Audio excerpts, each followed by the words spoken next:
ಸಪೋಟದಿಂದ ನನಗೆ ವರ್ಷಕ್ಕೆ 10 ಟನ್ ಇಳುವರಿ ಬರ್ತದೆ. ಮಿನಿಮಮ್ 50 ರೂಪಾಯಿ kg ಹೋದ್ರೂ ನಮಗೆ ಒಂದು 5 ಲಕ್ಷ ರೂಪಾಯಿ ಸಪೋಟದಾಗೆ ಸಿಗ್ತದೆ. ಅದ್ರ ಮಧ್ಯೆ ನಾನು ಇಂಟರ್ ಕ್ರಾಪ್ ಆಗಿ ಬಟರ್ ಫ್ರೂಟು, ಆರೆಂಜು, ಮೂಸಂಬಿ, ನಿಂಬೆ ಈ ಥರ ಎಲ್ಲ ತೋಟಗಾರಿಕೆ ಬೆಳೀತಾ ಬಂದಿದ್ದೀನಿ. ತೋಟಗಾರಿಕೆಯಲ್ಲಿ ಮೇನ್ ಮುಖ್ಯವಾಗಿ ರೋಗ ಇಲ್ದಿರೋದು, ಔಷಧಿ ಹೊಡೆದಿದ್ದು ಬೆಳೆ ಅಂದರೆ ನಿಮಗೆ ಸಪೋಟ. ರೈತ ರೈತ ರೈತ ಅನ್ನ ಕೊಡುವ ದಾತ. ಸಪೋಟದಾಗೆ ನಮ್ಮಲ್ಲಿ 2 ಥರ ನಾನು ವೆರೈಟಿ ಹಾಕಿದ್ದೀನಿ. ಒಂದು ಕಾಲಿಪತ್ತು, ಒಂದು ಕ್ರಿಕೆಟ್ ಬಾಲ್ ಅಂತ. ಇವಾಗಿನ್ನ ತುಂಬ ವೆರೈಟಿ ಐತೆ. ಬನಾನಾ ಸಪೋಟ ಇದೆ, ರೆಡ್ ಸಪೋಟ ಇದೆ, ಬ್ಲ್ಯಾಕ್ ಸಪೋಟ ಇದೆ. ನಾನು 2 ಸಪೋಟ 10 ವರ್ಷದ ಹಿಂದೆ ಮದ್ದು ಬರೀ ಮಾವು ಹಾಕಿದೆ. ಮಾವಿಂದ ಅಷ್ಟು ಲಾಭದಾಯಕ ಕಾಣಲಿಲ್ಲ. ಅದರಿಂದ ನಾನೇನು ಮಾಡಿದೆ, ಮಾವು ತೆಗೆದುಬಿಟ್ಟು ಸಪೋಟ ಫುಲ್ಲು 300 ಗಿಡ ಸಪೋಟ ಹಾಕಿದ್ದೀನಿ. ಸಪೋಟದಿಂದ ನನಗೆ ವರ್ಷಕ್ಕೆ 10 ಟನ್ ಇಳುವರಿ ಬರ್ತದೆ. ಮಿನಿಮಮ್ 50 ರೂಪಾಯಿ kg ಹೋದ್ರೂ ನಮಗೆ ಒಂದು 5 ಲಕ್ಷ ರೂಪಾಯಿ ಸಪೋಟದಾಗೆ ಸಿಗ್ತದೆ. ಅದ್ರ ಮಧ್ಯೆ ನಾನು ಇಂಟರ್ ಕ್ರಾಪ್ ಆಗಿ ಬಟರ್ ಫ್ರೂಟು, ಆರೆಂಜು, ಮೂಸಂಬಿ, ನಿಂಬೆ ಈ ಥರ ಎಲ್ಲ ತೋಟಗಾರಿಕೆ ಬೆಳೀತಾ ಬಂದಿದ್ದೀನಿ. ಏನಂದರೆ ನಮ್ಮದು ಸಪೋಟ ಒಳ್ಳೆ ಕ್ವಾಲಿಟಿ ಇದೆ, ಸ್ವೀಟ್ನೆಸ್ ಚೆನ್ನಾಗಿದೆ. ಯಾಕೆ ಅಂದರೆ ನಾನು ಆರ್ಗ್ಯಾನಿಕ್ಕಾಗಿ ಹೆಚ್ಚು ಕೊಟ್ಟಿಗೆ ಗೊಬ್ಬರ ಈ ಥರ ಯೂಸ್ ಮಾಡ್ತಾಯಿದ್ದೀನಿ. ಆದಷ್ಟು ಕೆಮಿಕಲ್, ಯೂರಿಯಾ ಇದನ್ನೆಲ್ಲ ಬಳಕೆ ಕಮ್ಮಿ ಮಾಡಿದ್ದೀನಿ. ಆದ್ದರಿಂದ ನಮ್ಮದು ಫ್ರೂಟು ಎಷ್ಟು ದಿನ ಬಾಳಿಕೆ ಬರ್ತದೆ. ಪ್ಲಸ್ಸು ನಾವು ಸ್ಟೋರೇಜ್ ಮಾಡಬೇಕಾದ್ರೂ ಇಡ್ಬೋದು. ಅದರಿಂದ ಯಾವುದೇ ಥರ ರೈತರು ಇಲ್ಲೇ ಬಂದ್ಬಿಟ್ಟು ನನಗೆ 40ರಿಂದ 45 ರೂಪಾಯಿ 50 ರೂಪಾಯಿ kgಗೆ ಇಲ್ಲೇ ಅವರೇ ಕಿತ್ಕೊಂಡು ಹೋಗ್ತಾರೆ. ನಾವೇ ಕಿತ್ಕೊಟ್ಟಾಗ 50 ರೂಪಾಯಿ kg ಅವ್ರು ಕೊಡ್ತಾರೆ. ಈ ಥರ ಸಪೋಟವನ್ನು ಒಳ್ಳೆ ಲಾಭದಾಯಕ ಕೃಷಿ. ಸಪೋಟ ಅಂದರೆ ನಮಗೆ ಏನಂದರೆ ಒಂದೇ ಒಂದು ಊಜಿ ಒಂದು ಹೊಡಿತಾರೆ. ಊಜಿಗೆ ಒಂದು ಊಜಿ ಟ್ರಾಪ್ ಮಾತ್ರ ಕಟ್ಟಬೇಕಾಗುತ್ತೆ. ಊಜಿ ಟ್ರಾಪ್ ಒಂದು ಎಕರೆಗೆ ಒಂದು 6 ಊಜಿ ಟ್ರಾಪ್ ಕಟ್ಟಿದ್ರೆ ನಿಮ್ಮದು ಕ್ವಾಲಿಟಿ ಇರ್ತದೆ. ಸಪೋಟ ಎಲ್ಲಿ ಬೇಕೋ ಸೇಲ್ ಮಾಡ್ಬೋದು. ನಾನು ಆಪ್ಕಮ್ಸು, ರಿಲಯನ್ಸು, ಬಿಗ್ ಬಾಸ್ಕೆಟ್ ಇದಕ್ಕೆ ತುಂಬ ವರ್ಷಕ್ಕೆ ಒಂದು 10 ಟನ್ ಸಪೋಟನ ಸಪ್ಲೈ ಮಾಡ್ತಾಯಿದ್ದೀನಿ. ಇಲ್ಲಿ ತೋಟಕ್ಕೆ ಬಂದ ರೈತರು ಬರ್ತಾರೆ, ಕೆಲವರು ಬೆಂಗಳೂರಿಂದನೂ ಬಂದುಬಿಟ್ಟು ಹಣ್ಣು ಅಂಗಡಿಯವ್ರಿಗೂ ಡೈರೆಕ್ಟಾಗಿ ಕೊಡ್ತಾ ಬಂದಿದ್ದೀನಿ ಸರ್. ಏನು ಒಂದು ಗಿಡದಲ್ಲಿ ಎಷ್ಟು kg ಕಾಣ್ಬೋದು ಸರ್? ಒಂದು ಗಿಡ ನಂದು ಐತೆ ಸಪೋಟ ಗಿಡ 100 kg ಬಿಡ ಅಂತ ಸಪೋಟನೂ ಇದೆ, 50 kg ಬಿಡ ಅಂಥದ್ದು ಇದೆ, 40 kg ಬಿಡ. ಮಿನಿಮಮ್ ಅಂದರೆ ನಮಗೆ 40ರಿಂದ 50 kg ಅಂತೂ ಖಂಡಿತ ಬರ್ತದೆ. ಅಂದರೆ ಸರಾಸರಿ ಇದು ವರ್ಷ ಪೂರ್ತಿ ಆಲ್ಮೋಸ್ಟ್ ಅಲ್ಲಿ ಇದ್ದೇ ಇರ್ತದೆ ಸಪೋಟ. ಬೇಸಿಗೆಯಲ್ಲಿ ಒಂದು ಸ್ವಲ್ಪ ಮಾರ್ಚ್ ಏಪ್ರಿಲ್ ಟೈಮಿಗೆ ಸ್ವಲ್ಪ ಕಮ್ಮಿ ಇರ್ತದೆ. ನಿಮ್ಗೆ ಈಗ ಬಂದಿರೋದು ಫುಲ್ಲು ಸಪೋಟ ಸೀಸನ್ ಇವಾಗ. ಓಕೆ, ನೀರು ಅಂತ ಬಂದಾಗ ನೀರು ಅಂದರೆ ಒಂದು 15ರಿಂದ 20 ಲೀಟ್ರ್ ಬೇಸಿಗೆ ಟೈಮಾಗ ಕೊಡಬೇಕಾದ್ರೆ. ಮಳೆಗಾಲದಾಗ ಏನು ಇದಕ್ಕೆ ನೀರಂತೂ ಖಂಡಿತ ಏನು ಬೇಡ. ಏನು ಬೇಕಾಗಿಲ್ಲ, ಕರ್ನಾಟಕದಾಗ ಎಲ್ಲೇ ಬೇಕಾದರೂ ಬೆಳಿಬೋದು. ಕ್ರಿಕೆಟ್ ಬಾಲ್ ಒಳ್ಳೆ ಸಪೋಟ. ಸಪೋಟ ಜಾತಿ ಒಳ್ಳೆ ಸಪೋಟ ಅಂದರೆ ಕ್ರಿಕೆಟ್ ಬಾಲು. ಕಾಲಿಪತ್ ಅಂದರೆ ನಿಮಗೆ ಸ್ವೀಟ್ನೆಸ್ ಜಾಸ್ತಿ ಬೇಕಂದ್ರೆ ಕಾಲಿಪತ್ ಯೂಸ್ ಮಾಡ್ಬೋದು. ಅತಿ ಹೆಚ್ಚು ಬೇಡಿಕೆ ಇರೋ ಸಪೋಟ ಅಂದರೆ ಕ್ರಿಕೆಟ್ ಬಾಲ್ ಸಪೋಟ, ಅದು ಒಳ್ಳೆ ತಳಿ. ಸ್ವೀಟು ಬಂದಾಗ ಕಾಲಿಪತ್ತು ಚೆನ್ನಾಗಿದೆ. ಅದು ಸ್ವಲ್ಪ ತೂಕ ಕಮ್ಮಿ ಬರ್ತದೆ, ಕೋಲಿಗೆ ಬರ್ತದೆ. ಕ್ರಿಕೆಟ್ ಬಾಲ್ ಆದರೆ ರೌಂಡ್ ಶೇಪ್ ಬರ್ತದೆ, ನಿಮ್ಗೆ ತೂಕ ಜಾಸ್ತಿ ಬರ್ತದೆ, ಈಳ್ ಜಾಸ್ತಿ ಬರ್ತದೆ.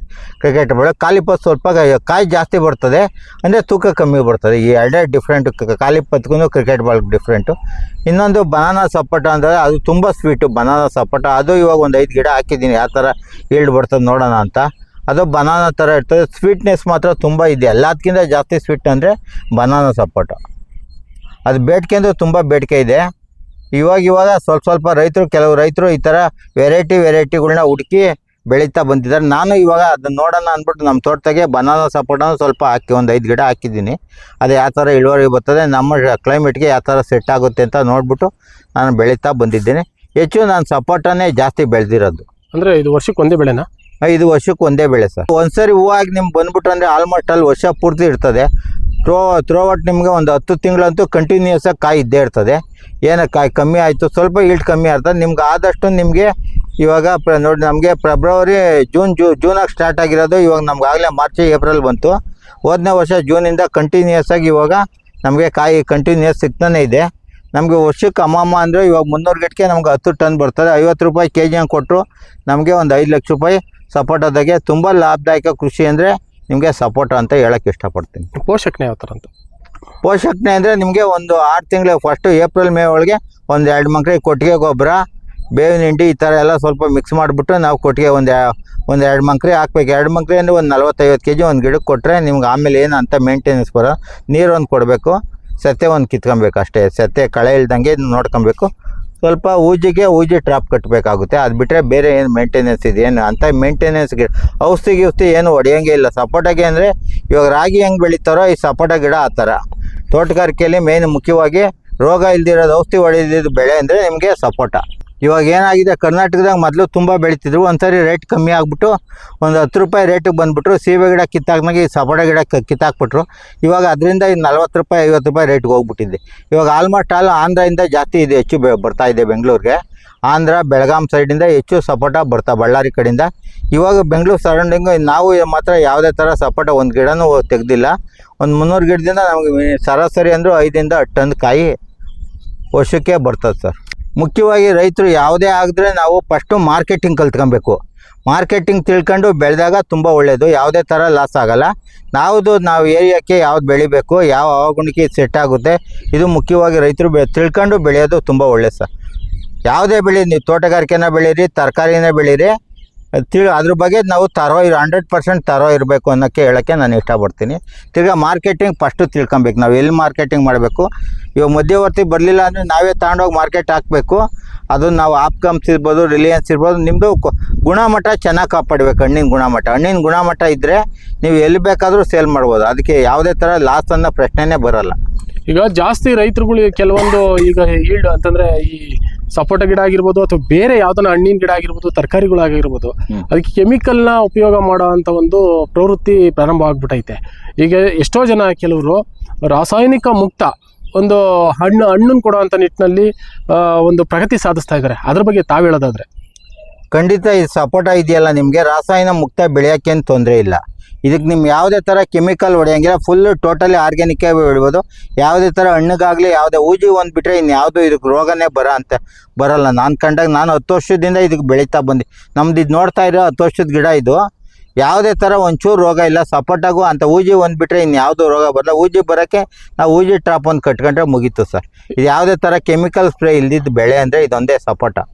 ಕೆಮಿಕಲ್ ಮುಕ್ತ ಮಾಡಬೇಕಂದ್ರೆ ನೀವು ಹೆಚ್ಚು ತರಕಾರಿ ಬಿಟ್ಬಿಟ್ಟು ತೋಟಗಾರಿಕೆ ಬೆಳಿಬೇಕು.